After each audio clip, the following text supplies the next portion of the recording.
To our breaking news to report here at Sky News, Graham Richardson has passed away at the age of 76, and it's really hard to put together the words succinctly to explain who Graham was. He was a senior Labor Cabinet Minister in the Hawke and Keating governments, a power broker and one of the sharpest political minds in our country. He was a survivor, a husband, a father, and for almost 15 years, Richo was one of us here at Sky News.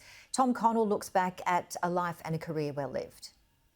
Graham Richardson grew up with politics in his blood. He was born in 1949. Father Fred was the New South Wales Labor State Secretary, Mother Peggy a union office manager.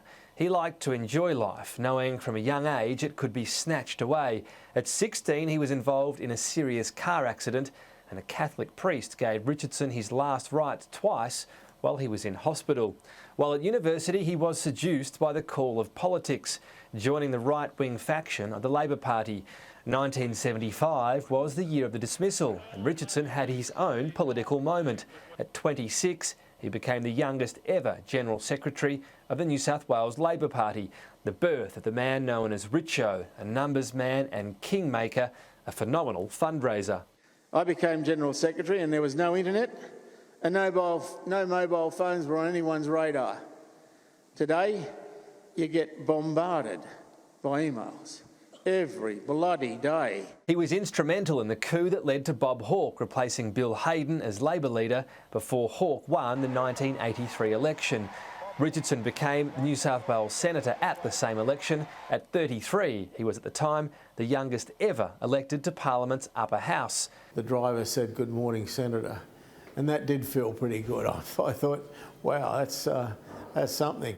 He did face controversy in his early years as a senator, including the Love Boat affair. The controversy didn't curb Richardson's career, though. In 1987, he'd been promoted to Environment Minister. In what he considered one of his greatest achievements, Richardson championed the World Heritage listing of the Daintree rainforest and the banning of logging, which saw him physically attacked by loggers. Then came the 1990 election, where he was tasked with procuring preferences from the Democrats. His success saw Hawke re-elected, but Richo's reward was far from welcome. Hawke offered him the posting of High Commissioner to the UK, seemingly wanting him out. Richo declined, pushing for portfolios in transport and communications. Hawke rebuffed Richardson and appointed him to Social Securities. That rejection saw Richardson vow to get Hawke back, whatever it takes. It became his personal mantra and later the title of his autobiography. What it took was switching allegiances to Paul Keating, and a year later, when Keating ousted Hawke, Richo got his preferred portfolio.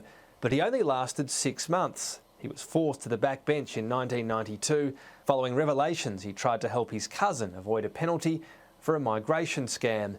Richo returned to Cabinet, a health minister, after the shock 1993 Keating election win. A resounding victory for the Keating Labor government in that election. Making Indigenous health his main priority.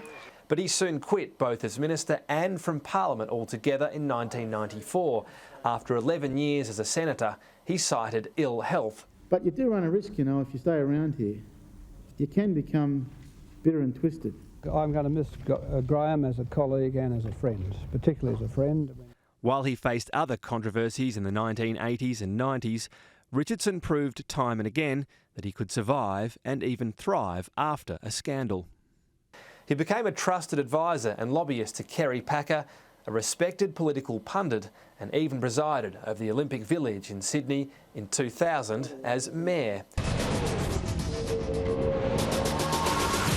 Welcome back. The final chapter of Richo's career was here at Sky News, still counting the numbers, but this time in prime time.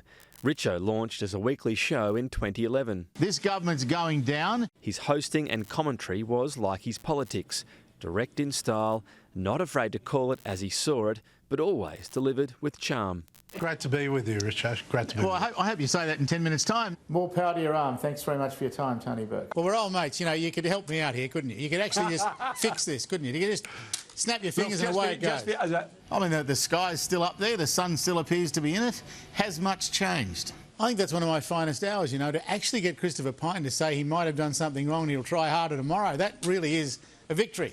So I'm proud of myself now. You have no idea what will happen. No, we know. You're on a wing and a prayer. A rare form of bone cancer became his biggest challenge. Diagnosed in 1999, he had 5 major tumours removed over the next decade. Another tumour required chemotherapy before a 17-hour operation in 2016 to remove his stomach, bladder, tailbone, bowel and prostate. I wasn't sure if this was a vengeful God getting even with me for all the evil deeds that I've done over the years. His heart stopped 3 times during the surgery, but Richo pulled through in his characteristically determined style. A medical marvel, he got a leave pass from hospital to appear in the Sky News election night coverage. 95 seats is a hell of a good start. And so you can drop a few without losing government. Yep. It's still my firm belief that they're going to win. He was back at the helm of his own program in 2017. And I can tell you something, there's not one trick in the book that I don't know about. There's not one dirty trick, because I've certainly been involved in most of those or had them done to me. And remained a feature of Sky News election nights. This tonight is not a story about Labor, tonight's a story about Scott Morrison. He's had a triumph beyond all belief. I'm prepared to put my hand up and say we're home. His pointed and uncompromising style unwavering, even as his health challenges mounted. I'm not going to defend that. That was a load of crap. And I'm very disappointed. Shout out to Richo. Yeah, shout out to Richo. You always get it right, Richo. You do. I've got to say, and you got it right again this time. Yeah, I did, but I didn't find that terribly difficult. I think I always thought Albo was going to win. He is survived by his devoted wife Amanda and their son Darcy, and by the many tales that will continue to be told about Richo.